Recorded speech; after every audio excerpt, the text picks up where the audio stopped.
বিশেষ অপরাধের সামিল, এর বিরুদ্ধে রাষ্ট্র কঠোর ব্যবস্থা নেবে। শহীদ পরিবার ও আহতদের জন্য বিশেষ আইনি সুরক্ষা ও বিশেষ সহায়তা কেন্দ্র স্থাপন করা হবে। ধারা ৩, ন্যায় বিচার ও দায়বদ্ধতা। শহীদ ও আহতদের উপর সংঘটিত দমন পীড়নের জন্য দায়ীদের বিরুদ্ধে আন্তর্জাতিক মানদণ্ডে বিচার কার্য সম্পন্ন করা হবে। একটি স্বাধীন ও ন্যায় কমিশন গঠন করা হবে, যেখানে ভুক্তভোগী তাদের অভিজ্ঞতা ও সাক্ষ্য পেশ করতে পারবে।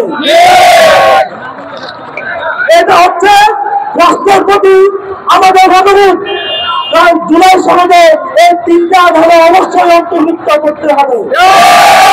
এরপরে রাষ্ট্র এবং রাজনৈতিক দলগুলো মিলে সমন্বয় করে ঐক্যমতের ভিত্তিতে জুলাই সনদের বাকি ধারাগুলো লিপিবদ্ধ হবে।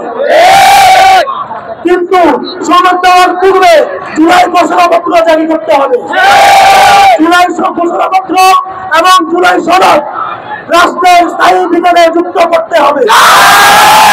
রাষ্ট্রের স্থায়ী সংবিধান এর ভিত্তি হবে ৭১ এবং ২০২৪।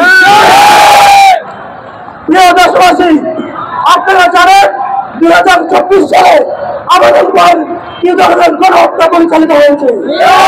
আমরা রাষ্ট্রে এই বিরোধকে ভয় রাখে গণতন্ত্রের জন্য, বাঙালির স্বাধীনতার জন্য, বাংলাদেশের সকল শ্রেণী-পেশার মানুষের স্বাধীনতার জন্য মুক্তি দিয়ে দাঁড়িয়েছিলাম। আমরা এই রাষ্ট্রের জন্য শহীদ হয়েছি, মৃত্যুবরণ করেছি, আর পা চোখে নিয়েছি। যে রাষ্ট্রের জন্য আমরা শহীদ হলাম, যে রাষ্ট্রের জন্য আমরা মৃত্যুবরণ করলাম, সেই রাষ্ট্রের প্রধান দায়িত্ব কর্তব্য হচ্ছে আমাদের সকল দায়িত্ব গ্রহণ করা, আমাদের নিরাপত্তা নিশ্চিত করা এবং আমাদের রাষ্ট্রীয় মর্যাদা এবং সম্মান সুপ্রতিষ্ঠিত করা। আমি সরকারকে বলতে চাই, আপনি বারবার প্রতিশ্রুতি দিয়েছেন, প্রতিশ্রুতি রক্ষা করতে পারেন না। এবার আমরা আর কোন দাম মহারা মানবো না। প্রধান নিজেও যদি প্রতিশ্রুতি দেয়, সেটাও মানবো না। আমরা জুলাই ঘোষণাপত্র এবং জুলাই সনদ নিয়ে ফিরবো পর্যন্ত। জুলাই ঘোষণাপত্র এবং জুলাই সনদ জারি হবে, ততক্ষণ পর্যন্ত আমাদের শান্তিপূর্ণ অবস্থান অব্যাহত থাকবে ইনশাআল্লাহ।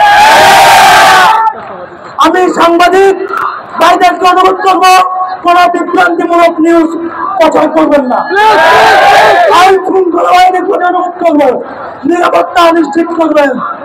এখানে রাষ্ট্রের সর্বোচ্চ মর্যাদাবান ব্যক্তি অবস্থান করছে। যদি কোনো সুরক্ষার ব্যত্যয় ঘটে, তাহলে এটা হবে রাষ্ট্রের চরম ব্যর্থতা। এটা স্বীকৃত হবে, প্রতিষ্ঠিত হবে এই বলে যে আমাদের আইন শৃঙ্খলা বাহিনী নিরাপত্তা দিতে পারে না। সুতরাং উপযুক্ত নিরাপত্তা নিশ্চিত করবেন, এই আশাবাদ ব্যক্ত রেখে আমি আমার বক্তব্য শেষ করছি।